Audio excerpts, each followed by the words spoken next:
which we hope will be cost efficient and viable and feasible, and provide better services earlier for very young children who are at risk for autism. So we don't have so many people on the line that we couldn't sort of engage in a little bit of the sharing about what interests all of you as well.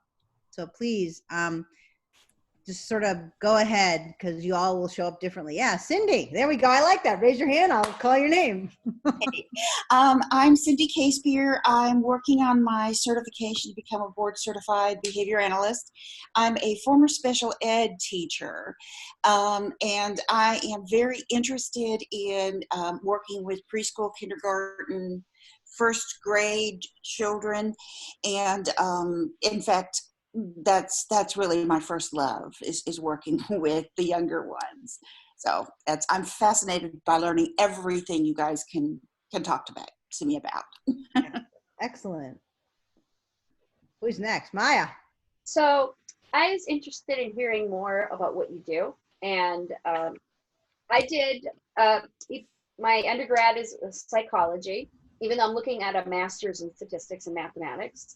But I did 40 hours, and it was a 40-hour online course. It was a video on registered behavior tech. And I'd be really interested in becoming RBT certified, put me to grad school, and maybe look at getting into the statistics side of that, and then also learning to work with children on the spectrum. Excellent. Excellent. Yay. Laura. Hi. Hi. So I had a question about what to do with families who are kind of in limbo, where they think that their child might have autism. They've taken them to the doctor, but the doctor doesn't want to commit to a diagnosis and says, let's wait and see. So like, what are stopgap measures so that the kid, especially if they actually do in fact have ASD, so they don't fall behind? Like, are there any easily disseminated interventions that, whether or not the child has autism, would be helpful to help them keep up with their peers? Laura, that is my favorite topic. And I wish Nice. It wasn't my favorite topic, because it gets like, I start to like sort of get like jumpy inside when I hear those words, that phrase that I just hate, which is wait and see. Yeah. I think that we could have a very productive conversation around this. I think that there are some really good interventions that can be implemented. I think that increasingly, and I'm happy before we leave to sort of point you all in some direction, there are some really nice tools that are online. Now, a lot of what this does is it sort of puts the onus back on the parent to do. But the younger the child, the easier it is for parents to carry out everyday activities with some level of structure, looking for joint attention. So you probably know this, Laura, but I work with a colleague at Florida State University, the First Words Project, Amy Weatherby, and her baby Navigator. It is by far the most astounding set of tools that can help parents sort of feel like they've got something to do. But I think that the other answer to the problem is, how do we make sure that we're not doing this wait and see thing? It is very detrimental to children. And I think that we can totally understand that doctors, physicians, they are a jack of all trades. So if you ask physicians, like, how much did you learn about autism? And we have asked them, we've surveyed them. I actually have a paper that we hope will be coming out very soon on the wait and see approach. They'll say, like, maybe I got a couple of hours, but it might have just been a grand rounds lecture on autism. Yeah. And then they're expected to see children across the childhood span with autism. And y'all know it's heterogeneous. So the 2-year-old that they see looks nothing like the 4-year-old that they're already managing, or the 14-year-old they're already managing. So I think they feel ill-equipped to be able to say, nope, that's autism. Really what I want them to do is just say, it looks a little like autism. The child screened is at risk. Let's send you to the next step. And I think that they've got to find a way of compellingly telling parents why they're sending them to the next step, to refer, but that wait and see approach is so bad. I mean, 18 months, you see a child who's at risk, you don't want to wait till 2 years old, because then the child stops talking or doesn't advance speaking. And now we're racing the clock, right? Yeah. So, and then I had a quick follow-up question. It's related to what you said in the original question. So I feel like a big contributor to the physician being reluctant to say it's likely autism is a negative stigma, because I feel like a lot of times when parents hear autism, it's like, oh my God, like it's like this death sentence, like my child is never going to be able to do anything, when that is not the case. Like, how do we educate them that you can't, it's possible to thrive as someone with autism, that the parent shouldn't be like, you know, devastated. They should understand that, you know, it will take work, but with the right interventions, like, and them finding, you know, how to engage in their interests and build their expertise, that it can actually be a good thing. How do you help physicians and other professionals who aren't familiar with autism understand that? yeah, you know, I'm going to tell you all to like go ahead and jump in. Please do not think about this as like an ask the expert moment. Please feel free to jump in. Yeah. Well, so I just posted to give you guys a little bit of feedback on this. When I was a kid, my parents took me to a stream of doctors, and I talked about this yesterday in my presentation with Dr. Stephanie Holmes, and Laura was there. And what we did was we went to doctors, we went to pediatricians, we went to hospitals where they took pictures of my brain waves downtown Minneapolis. They also brought me to family physicians, and this was back in the 80s, and my mom asked, "Do you think she has autism?" And the doctor laughed, and I was already 5 or 6 by then. So I wanted to jump in because I have a similar question. I work, my background is special ed also, but I work in a regular ed preschool, ages 6 months to 6 years. And I'm kind of the sole representative of the special ed community. And we've started to attract inclusion children. So we have some children who we know have diagnoses, but generally it's parents who are oblivious and have just enrolled their child. And every year I see some babies and some toddlers, and my radar goes off. And if I can push as far as getting them to a pediatrician, which can take months, then they come back with maybe go to an occupational therapist, and the occupational therapist gives them a sensory diagnosis, and it sort of stops. And sometimes they start getting OT, maybe if it's necessary, they start getting speech, but nobody ever wants to say the A word. And 3 years and 4 years later, I still see these children at our school, and nobody has ever called this autism, even though they're frequently getting maybe the services they would need. It's not quite the same. Yeah, I think there, you know, I don't think that there has been a time that I have given a talk or gone to speak with groups that I have not heard this. And yet I will tell you that we are like every day within my laboratory and within the projects that I do, we're reaching out and trying to educate pediatricians and parents, because I think you're right. I think that to some extent, pediatricians are reacting to the fear of like a parent sort of calling them on, like, what do you mean my child has autism? What makes you think that? And them feeling potentially like, I don't know if I feel equipped. Like my radar's going off, but can I put like words to that? And so how do we give them the words they need to say, well, he's not following your line of regard. He's not doing joint attention. Your child, you say your child plays with the same things all day, every day. These are all signs of autism. I think we're trying to give physicians what they need to do that. But I think we're also trying to give parents a place to go to say, you need to go and check out these early signs. I referenced it before, and I will keep referencing it because I think that many of us will go to these sites and will say, these are some of the single best resources we can get. When I send parents over to the First Words Project, there's a thing there that says, 16 signs by 16 months of autism. Those are research times. I'm sorry. Yeah. No, go ahead. No. I've tried to send home some screeners. Like what I would love to do would have a screening go out to everyone under 2 every year. And yet I think I'm sort of accused of seeing autism everywhere I look because I'm looking for it. And instead of giving it to everybody, we end up giving it to a select couple of parents, which isn't a screener. Screeners are meant to screen everyone.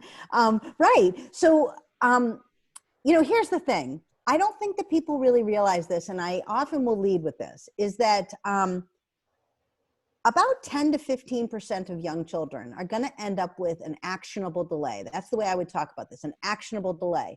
Now, that doesn't mean that autism is on the rise and I'm saying 10 to 15% of the kids are going to have autism. Actually, they won't. But for a 12-month-old or a 15-month-old that I'm a little concerned about, at that point, I am less concerned about calling it autism unless it is just screaming at me. And I'm much more concerned with saying, wait a minute, I see social communication delays. I see a language delay. This child is not gesturing. These delays tell me that there's an actionable delay that we need to do something about. Let's start there, because some of those children in that 10 to 15% will end up having autism. Some of them, though, will have a diagnosable or at least an actionable delay in language, communication. Those might be the kids who are really kind of, you can't really put your finger on it. They're just kind of making slow progress, and they end up with a learning disability. And I know this because this is what I did for the entirety of like the early part of my career. Was I did neuropsychological evaluations with 5 and 6 year olds, and we were routinely finding those learning disabilities. And then we would look in the history and be like, well, he was a little delayed in talking. Well, he kind of walked a little late. And it's like, yep, there it was. But it was like, oh, he'll grow out of it. Oh, and I keep using he because we know that there are a preponderance of boys who are recognized, although I will tell you that it's very interesting to think about what we might be missing in girls. But I think those 10 to 15%. Now, if you take a typical preschool classroom and you think about like, okay, how many kids in here might I have concern? In a school, that can be a lot of children, unless you're trying to only micro focus here on the 1 to 2% who might end up with ASD. I don't know that that's productive, because a lot of these children are developing autism. I mean, what our science is telling us is that the children are developing autism far earlier than we can clinically see this. And so if we just start to address the delays and teach parents how to engage their child meaningfully, who knows whether those children will develop what looks like autism or will just sort of develop through whatever learning disability or communication disorder that they had. I think we're kind of in a fix right now because people still see autism a very specific way. They see it as devastating and sometimes as a death sentence, which some of you on the call understand that is not at all the case. It's a different way of learning. And when we think about all the individuals who are incredibly successful, who are living, learning with autism, then those are the models that we need to sort of be holding up. Like, this is what's possible. It's not just possible for a select few. This is actually early brain development. Get there early, teach a child how to understand the importance of the social being, even if it's hard for them, and the brain grows. Right? So, oh my, I see it ready to go. Yeah. So, question I had about infancy: how early have you been able to detect among infancy in milestones? When looking at the milestones, how early have you been able to detect autistic traits? So clinically, to the human eye, there are signs as early as 9 months.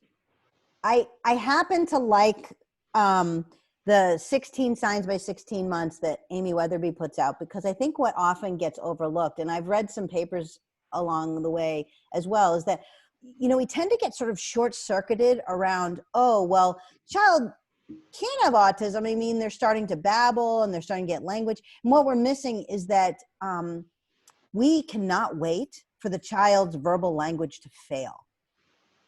We have to be watching to see if their gestures and their nonverbal communication is happening first. And so, you know, I also have research studies that are addressing sort of the larger universal design of babies. You know, babies are incredibly interactive.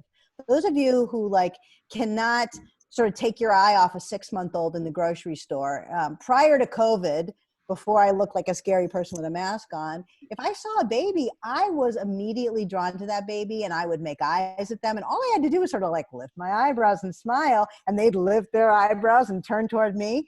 That's a social response that you will see from a very young child. But by 9 months, those babies are pointing, they're showing, they're sort of leaning their hands towards what they want you to see. And they very quickly progress through a really beautiful repertoire that goes up through 16, 17, 18 months. So what I would say to you, Maya, is that I think that we have some signs and we have some symptoms that we think are pretty diagnostic in nature between 9 to 12 months. And all of the measures that we're doing in our labs are proving that we are getting those kids who are at risk. Very few children enter our intervention studies with an at-risk label who don't have some kind of risk. Sometimes those children don't end up with an ASD diagnosis, but it's not because they didn't have nothing. They had something. Even Diana Robbins' studies on the MCHAT suggest that 98% of the children who were false positives for ASD, they didn't have nothing. They had something. They had a communication disorder. They had a delay. They just didn't end up having autism, which is why we would call them a false positive. Or a type 2 error, in other words. Exactly. So Jennifer. Yes. Now the role of, I mean, yeah, I get it for the parents, but most of these kids start at daycares, right? And so what is the role of the daycare centers in really helping parents understand? Because I can tell you, even though I suspected, my child spent a lot of time at daycare. I had to push the daycare people to tell me what was going on. And their response initially was, well, we don't say anything because parents push back. Yeah. But I said, what if the parent is asking you, why shouldn't you talk to the parent about what is going on and what you're observing? So I think there should be more education for daycare centers, and even, you know, in terms of like the daily report they give to parents, much of it sometimes is wrong. Yes. They never give parents the actual picture of what is going on. And I think that's a disservice, because parents are at work. The kids spend 10 to 12 hours at the daycare centers. And when the parent gets home, the kid may be tired. Right. And when the parent is asking the daycare providers, they're giving a different story. You know, we had a project where we were training the infant toddler specialists and the inclusion coordinators out of the Department of Early Care and Learning in Georgia. And we were training them because they were sort of the technical assistance arm of DECAL out into daycare programs and early childhood programs. And it's interesting because often what those teachers would say is, one, like, I think most teachers who work with young children, they will get this. You have a class of 10 or 15 or 20 kids. You are one of the best people to be able to say, here's the normative curve. I've got my really extroverted kids. I've got my really introverted kids. And then I've got my kids who I'm just, you know, Johnny's easy. As an 18-month-old, he's super easy. He sits in the corner all day and he builds with blocks and he plays trains. And the teachers often would say that to us and we'd be like, no, oh, no, no, no, Johnny should not be sitting by himself at 18 months. He should actually be in Jenny's face, knocking over her block tower. And, you know, like there should be a lot of interaction happening. So there was an education, but then there was also like trusting the teacher to say, does this kid seem a little different than the other kids? And often they would know, but they would go to their director and say, you know, I think we need to tell the parents. And sometimes directors are concerned that the parents won't like it and they'll pull their child out, or they don't know how to bridge the gap between teacher and parent around these behaviors. And so I think part of it is just having a tool where you're saying, you know, I'm going to check this off. I'm going to say, like, here are the symptoms and here's what I see your child doing. And maybe even invite the parent. I want you to come watch and I can tell you what I'm seeing. You know, you all mentioned before about the buy-in and the stigma. No parent wants someone to tell them that there's a flaw with their child. In fact, all of us who are parents believe that our children are perfect. And they are perfect. They are perfect, whether they have a learning disability or ASD, they are perfect. I myself have a son who, because I'm a neuropsychologist, saw ahead of time that we had a child with a learning disability. But I saw it before anybody else did, and they were like, oh, no, he's fine. He'll catch up. And I was like, nope, I'm not buying that. But I have a doctorate and I had to push. So you can only imagine what it's like for parents who are like, well, the doctor said it's okay, or they said he's really fine in daycare, or no, you can't tell me that there's something wrong with my child. And especially don't say that word. Don't say that A word. Because I have a picture in my head of what that means, and I don't like what that looks like. So I think that you all are making excellent points, is that I don't know that we get kids into early intervention until we have a sense of like what we're looking at. And often it's just going to be easier to say, surely no, surely that's not what I'm seeing. Rather than sort of say, okay, I'm just going to go down this road. I'm going to check it out. I'm going to see. Because I think daycare providers, I think everyone feels ill-equipped to judge this. And my suggestion would be that we not try to, like, right out of the gate make a judgment of autism. I mean, if saying that your child may have autism gets a parent to take their child to a diagnostic evaluation, fine. But if it's the stop and then nothing happens, then why don't we just talk about, I'm seeing these delays, we need to have these evaluated.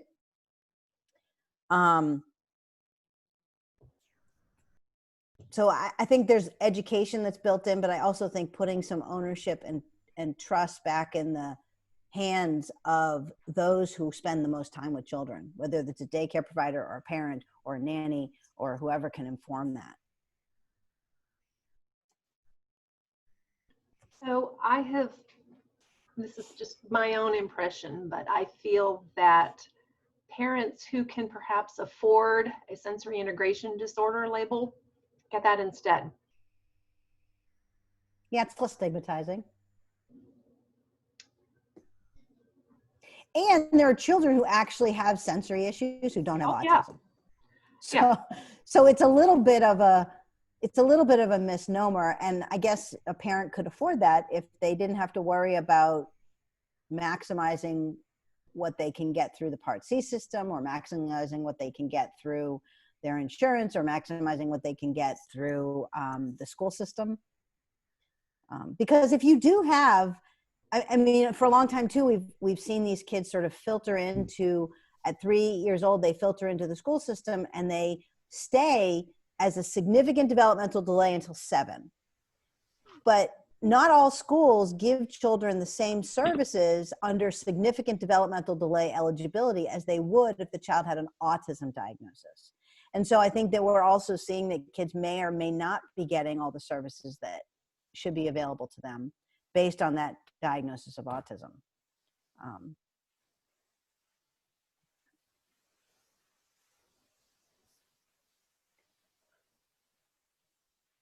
I think what is often overlooked is how we underutilize available resources. So, Part C of IDEA was designed to meet the needs of children from birth to 3.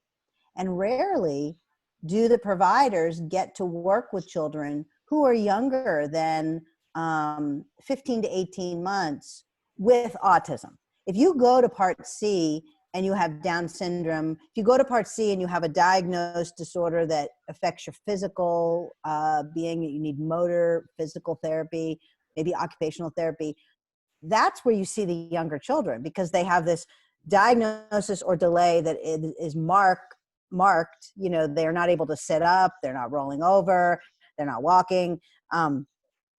And so some of those folks actually probably are seeing some of our kids who also will end up with ASD, but not till later will they put a name to that. And it's usually the kids who have social communication delays, language delays, and autism who find their way to the Part C process rather late in the game.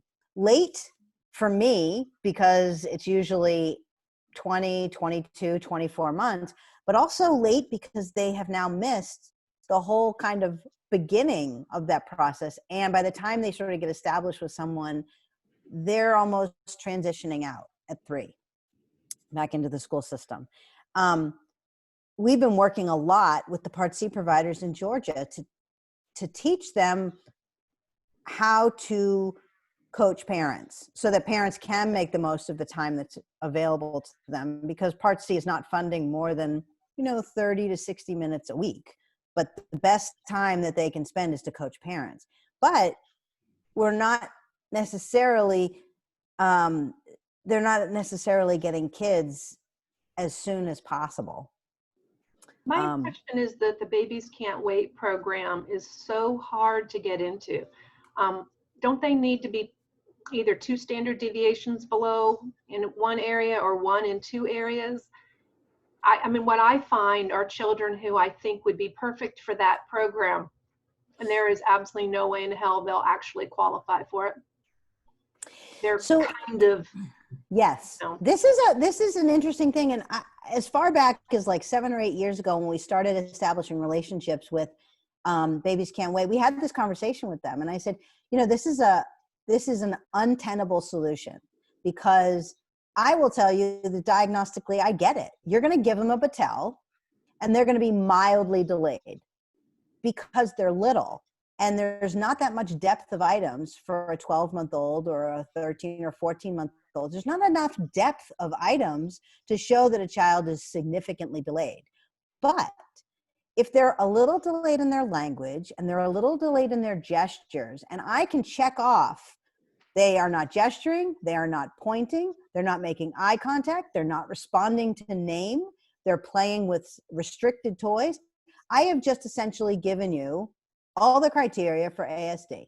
So if we say risk of ASD, can you not use your clinical judgment to get them in? And you know what they said to me? Yes, we can.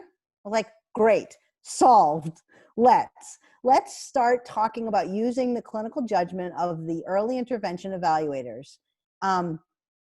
Now, I don't know if every single early intervention coordinator in the state of Georgia is saying like, yes, definitely do that to their evaluators, but a lot of them are. They are recognizing that what they're seeing is autism spectrum disorder, and they are qualifying those children under those a checklist of symptoms, and those children are getting intervention. And increasingly, that intervention is now even more augmented, because now Babies Can't Wait is making sure that not only do the therapists have training in naturalistic developmental behavioral interventions that they can coach parents on, but they're also, as the children are getting older, using RBTs and BCBAs to also provide services.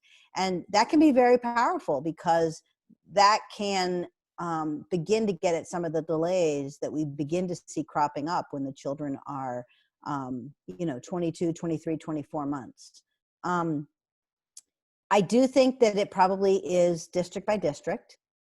And I think that there are a lot of districts out there, though, that we've done coaching in.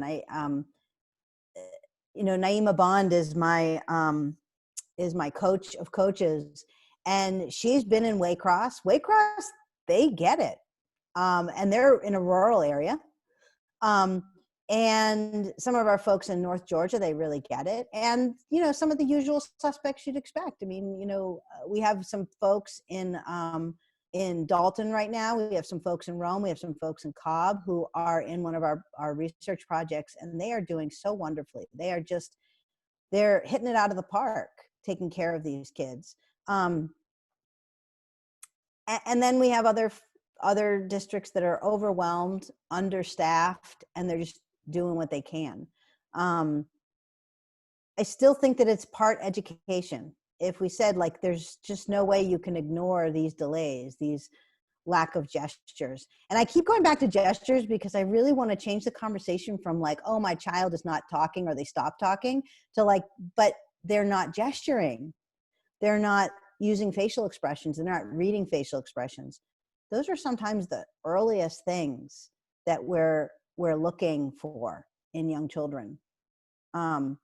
One of my staff members is on right now. Sandra Reed is over here on your screen. She sees our babies in our intervention study. And so, I mean, she's working with these 12-month-olds, and there is a difference between them and the kids who are not at risk. They are showing early signs of autism. And we can do a lot to help them to advance their skills, even within the second year of life. Some of my kids have started off doing therapy with me who were nonverbal, and now they're able to use single or multiple words.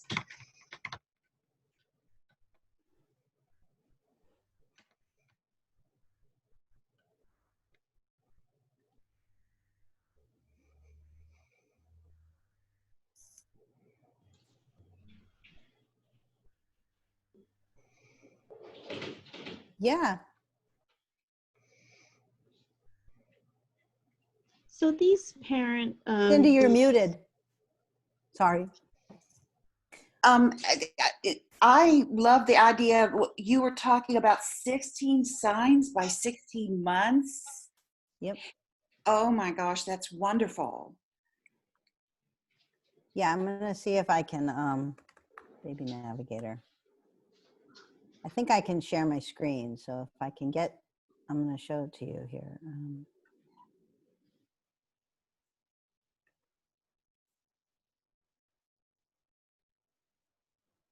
All right, can you all see this? So this is the Baby Navigator site. And this is not, so as you all have you have eloquently pointed out, Dr. Weatherby and I have been working together for quite a long time. And what I would tell you is that she learned very quickly that despite all of her knowledge, if you told people that they were going to a site that talked about autism, not every parent would go. So what she did is she said, let's change the conversation. As a speech language pathologist, let's just talk about what are signs of a child not progressing. And so Baby Navigator is sort of jointly a First Words Project, Autism Navigator project, but it literally gives parents an entry into, how can you keep things going in a way that's positive? How can you encourage the magic? But if something doesn't seem quite right, what does that look like? And if you enter through either of these portals, you're going to get information that, and this might be a video, so I don't really want it to play.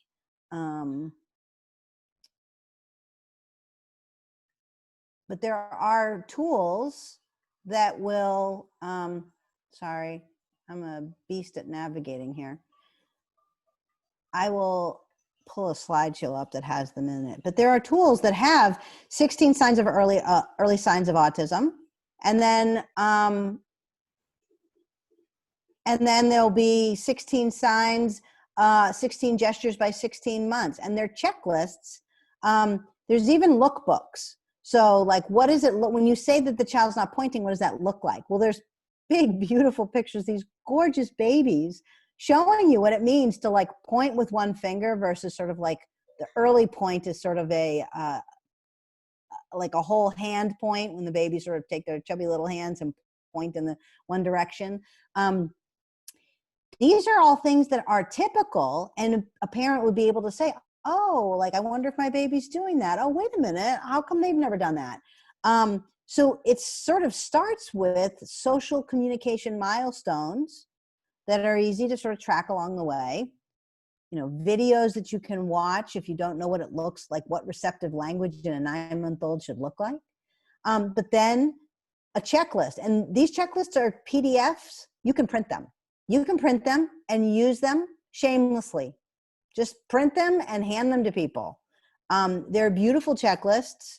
Many of them have pictures, and they're just really fantastic resources.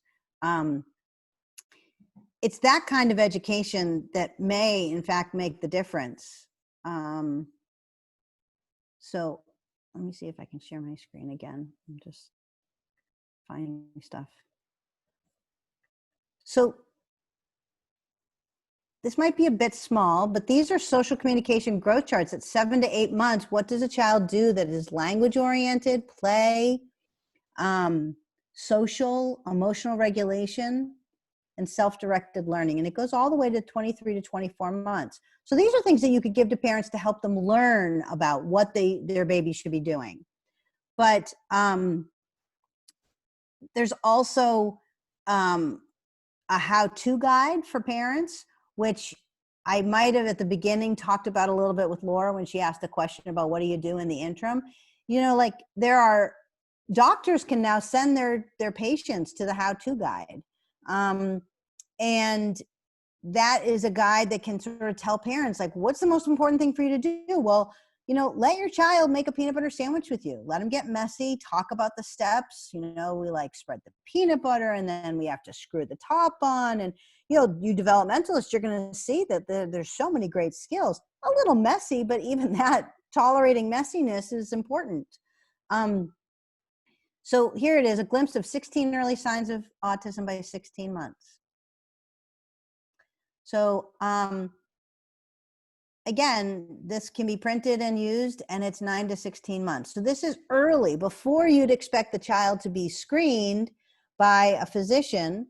Although most of them are doing a broad developmental screener at 9 months, the next screening time is usually not till 18 months. So in that interim, these are signs that we think babies need to be, these are things that babies need to be accomplishing. And if they're showing some of these signs, then this tells us a lot about whether they're developing an actionable delay. There are very few clinicians who will literally make a diagnosis of autism earlier than 18 months. That they might say we have a risk for autism, or we are provisionally saying that, but they're going to want to confirm it later, because there are some kids whose profiles look a little different. And there are also some kids who come to the diagnosis a little bit later. They're looking okay, and then things begin to diverge. But these are really good resources for families, doctors, daycare providers to be able to look at, so that they feel grounded in real information, and they don't feel like they're having to sort of see, like, what did I last read about autism? Like, these are 16 signs that are backed up in the literature.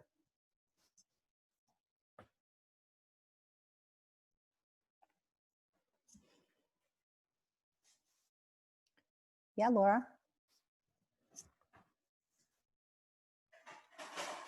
Sorry, I just had to unmute myself. But so all this is really, really informative. I think, like, what am I trying to say? I think, like, we need to try to figure out a way to kind of get the positive aspects across as well, so that it's not all negative, because as you mentioned, there's a reluctance to give the ASD label because, you know, of its implications. Like, how do we change the conversation to be not just autism awareness, but autism acceptance as a difference, not necessarily, you know, a death sentence that your child is not going to be able to achieve any of the things that you want them to achieve, because they still can.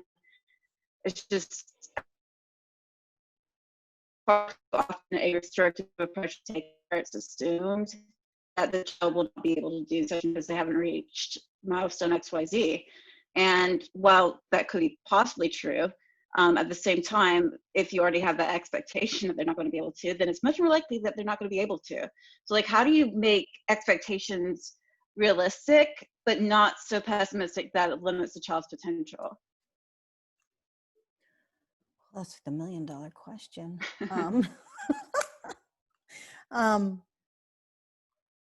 You know, I think a big part of this is,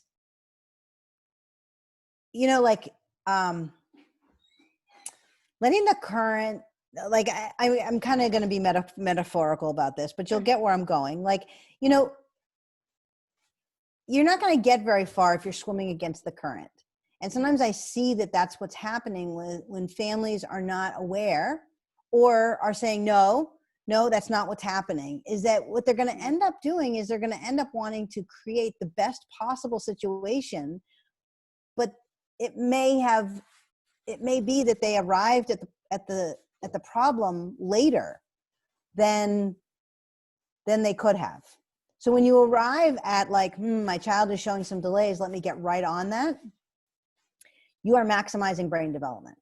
That's just the way it is. The infant's brain is remarkable, and it's remarkably plastic, and what we can achieve, I think there's still kind of not as plentiful, but when we look at some of the results that we see out of the earliest intervention studies, children who are being intervened with at 9 months or 12 months or 15 months, it's really remarkable some of the changes that these children have made. You know, I think Sandra is seeing it in the work that she's doing.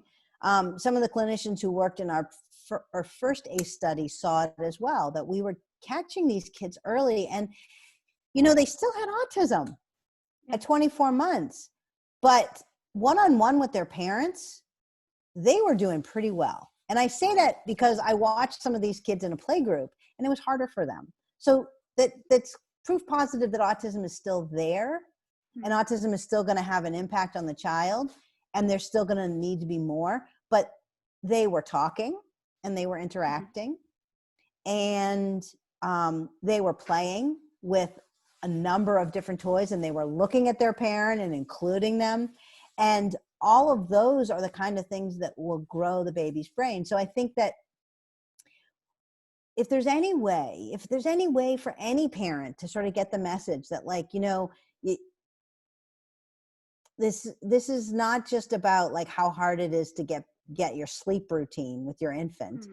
You know, it then with your toddler, it translates to, yes, they're going to start to walk and pull everything down, but they're also going to be in this period of time where they're going to require a lot of energy. And it may be that, like, taking the extra time to let them bring the stool over to the sink and turn on the water, and talking to them about washing their hands and drying their hands and then putting the stool back is all productive work that feeds the baby's brain. And for our children, sorry, go ahead. So for our children with autism, that is what they need to do. Exactly. Yeah, because that's the ideal, is to be able to take away the disabling part of it, but preserve the unique traits of, like, attention to detail, like being able to have strong and sustained focus. Like, these are the things to preserve, because these are valuable skills that can serve them well later in life. Like with me, it was kind of a blessing and a curse that I wasn't diagnosed at an early age, because like back then they thought of autism much differently in girls. You pretty much had to have an intellectual disability as a girl to get the diagnosis. But I had language. I played in a peculiar way, and most of the time I played by myself.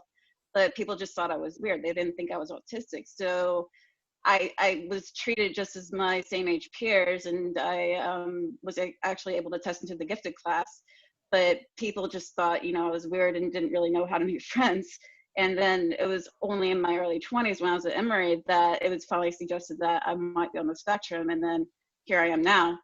but it was kind of a blessing that I wasn't pigeonholed into having ASD, because people didn't in terms like, oh, not be able to do such and such because she has autism.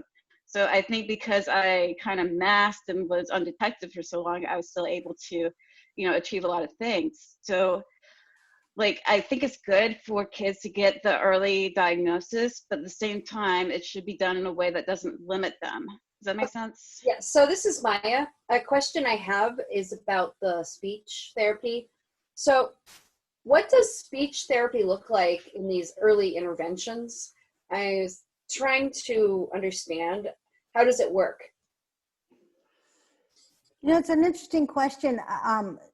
Some of my fondest colleagues and friends are the speech language pathologist at Marcus. And what I'll tell you is that they're highly engaged in the work of both diagnosing these children with ASD, but also trying to teach their peers who are speech pathologists who enjoy working with young children what to do with the young children. And to be honest with you,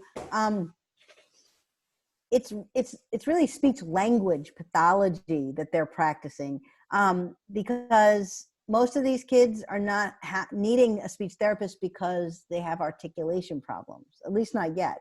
They really, you know, it's the speech language pathologists who specialize in young children who understand social communication and how language and socialization come together to create this sort of beautiful mix of I do, you do, I do, you do, we have a conversation. And even like Maura Lewis, Maura Pileggi, and Natalie Brain and Karen Guerra, who some of you have already heard on this forum quite a bit, they will tell you that like what it is sort of training the parent. Like, I want you to go home and I want you to like have a nonverbal communication with your child. I want you to go through routines. Some of our therapists who've worked with our children in doing naturalistic developmental behavioral interventions have been speech language pathologists who've specialized in young children. So sometimes it's not the speech part. It's not like put them across the table and have them complete a task. It's do things with them and get them to use words, get them to use subject, verb, noun, so that they're not just saying like cookie, car, truck. They're saying, Mama, want cookie. That's productive language. When I was in special education, I was in a special program because they thought that there was better. They thought there were better services for people with autism. And one of the students in the class was only in first grade, and with him, he was still using want train. He loved trains. Want train, or see this or see that, and then they would record. Teachers would record things for him. So, is that speech pathology, or what is that? I mean, that's language, but I, you know, one of my dearest friends and colleagues and partners in crime is Emily Rubin, who runs the educational outreach program, but she is herself a speech language pathologist, and she will just over and over and over say, like, you've got to get these kids using subject, verb, noun. Now, if you're racing the clock, so this is the problem with not getting early intervention. If you're racing the clock and you're trying to get your child to just use words because you'd rather them not pinch you when they want something, you'd rather them not behave in a certain way, you want them to use a word, then you're teaching them a noun: cookie, cup, milk, right? But if you get there early enough to get them to say, Mommy, want cookie, then you are teaching them something productive that they can then generalize to other situations with other people. They learn that people do an action to access a thing. And that's really what we want. We want to get there early enough that we have the luxury in some ways. Today, it's called a luxury. It really should just be the way it is. But to be able to provide children with enough language that they're creating language strings. And they're able to access things from people, because the world of autism, of just being the child with autism and the thing they want, you're not teaching them about all the humans in the world that interact with them to get that. And a part of what we really want kids with autism to understand is, while it may be more difficult to read the face of a person, or it may be more difficult to understand what their meaning is, they are important. There is an importance to having a human being who can be your sidekick, be your colleague, help you out, access things for you, take care of you. And that human relationship is also what helps to build the brain. And so I think, to your question, Maya, is that sometimes I think we have defaulted to providing nouns because we want to provide something that the child can communicate with, but we also just need to think about the value of extending the language of those children to productive phrases that will work. Yeah, and one more question too is about, so it sounds like when you work on speech delays and communication, like with people, she couldn't talk at all until she was 4 years old. It just sounds like keeping a percentage or the part of the brain active for talking. Is that correct? You know, just keep the part of the brain that allows you to talk like you and I are talking now. Is that the objective? Just keep that part of the brain active, or develop that part of the brain? You mean, is that the objective of speech therapy? Yeah. I mean, I think the objective of speech therapy is, if you have a good speech therapist, they're not doing just speech. They're doing language. They're helping the child integrate nonverbal gestures, which is nonverbal language, in with expressions, with verbal communication. Yeah. See, we need this for adults, not for nonverbal, but learning nonverbal communication for spectrumites. Right. Yeah. Yeah.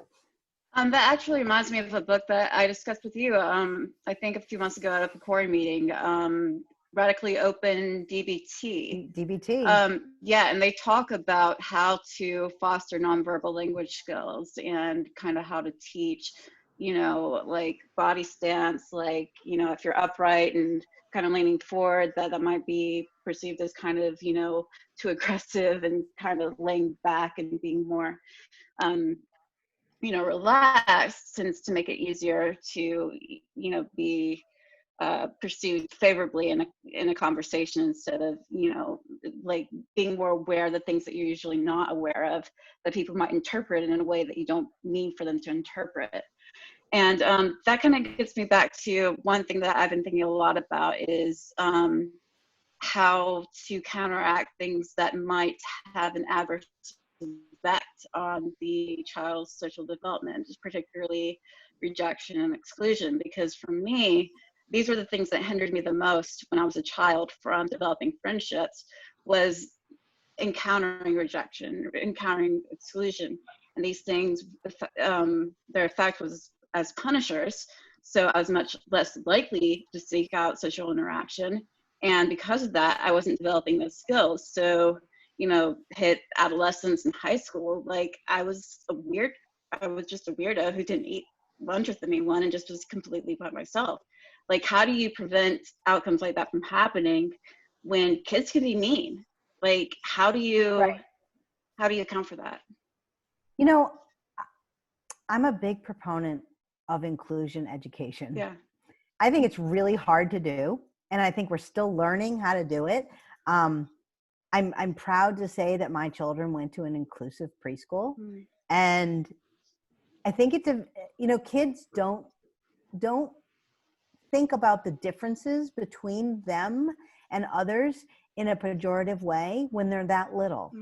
And I won't say that they don't see the differences. I think they see them, but they're inconsequential to them. It's like, oh yeah, Joey does this, and they can describe it. And if you're listening with an adult here, you can hear the difference. But they just learn about diversity and acceptance, and I think that that's a beginning, and something to strive for. Okay. Something to strive for. Well, looks like we're out of time, you guys. Gonna leave the break. We are. 45 seconds. This is a great discussion. Yes. I'm glad. Thank you, Dr. y'all. Sticklewood. You bet. Yeah. It's nice to have another Enjoyed professional it. here who's on the spectrum. Could you send out your slides to look at or later? I can send out some slides. Yeah, Laura. Perfect. Thank you. This All right. is great. Thank I'm you going guys back for to work. participating. Bye.